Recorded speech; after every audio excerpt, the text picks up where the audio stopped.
Hello students, welcome back your YouTube channel goal of life with study. I hope आप सभी अच्छे होंगे और आपकी तैयारी अच्छे तरीके से चल रही होगी। जैसा कि आपने थंबनेल में देख लिया है, आज हम बात करने वाले हैं 12th बायोलॉजी का जो इम्पोर्टेंट हम कह सकते हैं कि महत्वपूर्ण टॉपिक है बीजांड की संरचना, स्ट्रक्चर ऑफ ओव्यूल्स। और ये हमने लक्ष्य बैच चला रखा है 12th बायोलॉजी के लिए। चाहे आप किसी भी बोर्ड से हैं, हम 12th बायोलॉजी के जो टॉपिक्स हैं उन पर लगातार वीडियो ला रहे हैं। और यदि आप बायोलॉजी बैकग्राउंड से बिलोंग करते हैं तो आप हमें सब्सक्राइब कर सकते हैं। हम बायोलॉजी से रिलेटेड कैरियर ऑप्शंस कोर्स पर जानकारी लाते रहते हैं। तो चलिए देर न करते हुए वीडियो को शुरू कर देते हैं। तो देखते हैं स्ट्रक्चर ऑफ ओव्यूल्स या फिर बीजांड की संरचना। तो बीजांड की संरचना में क्या क्या हमें पढ़ना है। तो बीजांड को मेगा स्पोरेंजियम भी कहते हैं, ये बात आपको ध्यान रखनी है। और बीजांड की संरचना में निम्नलिखित भाग हमें देखने को मिलते हैं। कौन कौन से भाग देखने को मिलते हैं? सबसे पहले हम बात कर लेते हैं बीजांड व्रंत की या फिर फ्यूनिकुलस या फ्यूनिकल। प्रत्येक बीजांड एक पतले व्रंत द्वारा बीजांडासन या थैलेमस से जुड़ा रहता है, जिसे बीजांड व्रंत कहते हैं। अभी हम इसको ऐसे ही समझ लेते हैं, फिर आप डायग्राम से हम देखेंगे, आपको अच्छे से समझ में आ जाएगा। उसके बाद हम बात कर लेते हैं नाभिका की या फिर हीलम की। तो बीजांड का वह भाग या स्थान जहाँ पर बीजांड व्रंत बीजांड से या बीजांड की मुख्य काय से जुड़ा रहता है, हीलम कहलाता है या फिर नाभिका कहलाता है, या हाइलम इसको हम कह सकते हैं। उसके बाद बीजांड का या न्यूसेलस, बीजांड का मुख्य भाग मृदुतकीय कोशिकाओं का बना होता है, इसे बीजांड काय कहते हैं। ये बीजांड का मुख्य एवं सर्वमुख्य एवं प्रमुख भाग होता है। अगला है अध्यावरण की। हम बात कर लेते हैं इंटेग्यूमेंट। अध्यावरण की यदि हम बात करें तो बीजांड काय बाहर से एक या दो आवरणों से घिरा रहता है, जिसे अध्यावरण कहते हैं। आगे देखते हैं निभाग या फिर चलाजा। निभाग या फिर चलाजा वह स्थान जहाँ से बीजांड व्रंत या अध्यावरण विकसित होते हैं, निभाग कहलाता है। या इसको हम दूसरे प्रकार से भी कह सकते हैं। चलिए आगे देख लेते हैं। अब पहले हम डायग्राम देख लेते हैं, बाकी जो रह गए उनको हम बाद में देख लेंगे। देखिए, तो सबसे पहले हमने शुरुआत करी थी किससे? फ्यूनिकुलस या फिर बीजांड व्रंत से। तो बीजांड व्रंत, व्रंत का अर्थ होता है एक स्टिक लाइक स्ट्रक्चर। तो ये व्रंत है किसका? बीजांड का। तो इसको हम बोलेंगे बीजांड व्रंत या फिर इंग्लिश में हो जाएगा फ्यूनिकुलस। तो ये क्या होता है? बीजांड व्रंत। अभी स्ट्रक्चर हमने देखा था ये वाला, इसमें इस प्रकार से ये हो जाएगा ये वाला स्ट्रक्चर। तो ये जो बीजांड व्रंत है, ये बीजांडासन, ये वाला भाग हो जाएगा बीजांडासन या फिर थैलेमस। तो इस थैलेमस से बीजांड व्रंत से कौन बीजांड जुड़े रहते हैं बीजांड व्रंत की सहायता से, बीजांडासन से। तो इसलिए ये क्या हो जाएगा? बीजांड व्रंत।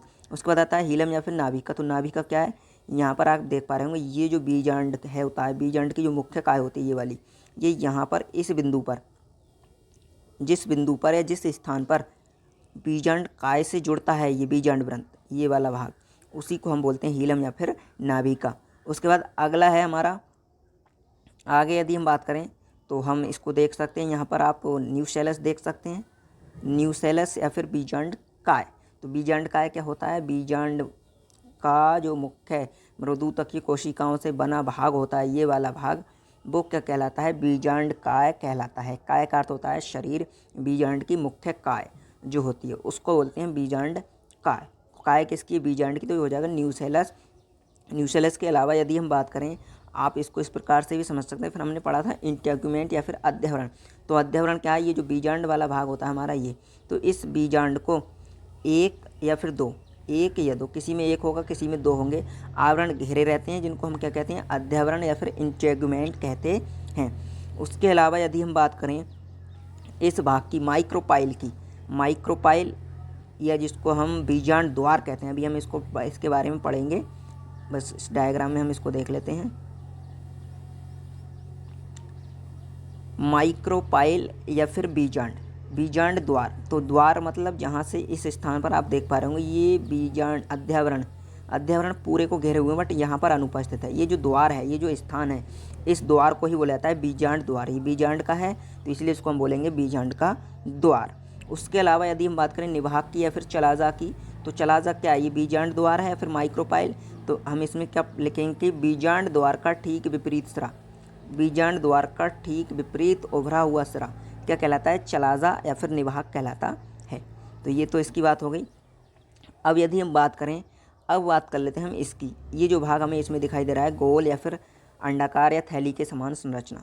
तो बीजांड में क्या होता है, मध्य में एक गोल या थैली के समान संरचना होती है जिसको हम बोलते हैं, क्या बोला जाता है, एम्ब्रियो सैक या फिर भ्रूण कोश। और भ्रूण कोश में आप देख पाएंगे कि भ्रूण कोश में क्या होता है कि 3 कोशिकाएं निभागी सिरे की तरफ या चलाजल सिरे की तरफ होती हैं, 3 कोशिकाएं बीजांड द्वारीय सिरे की तरफ होती हैं।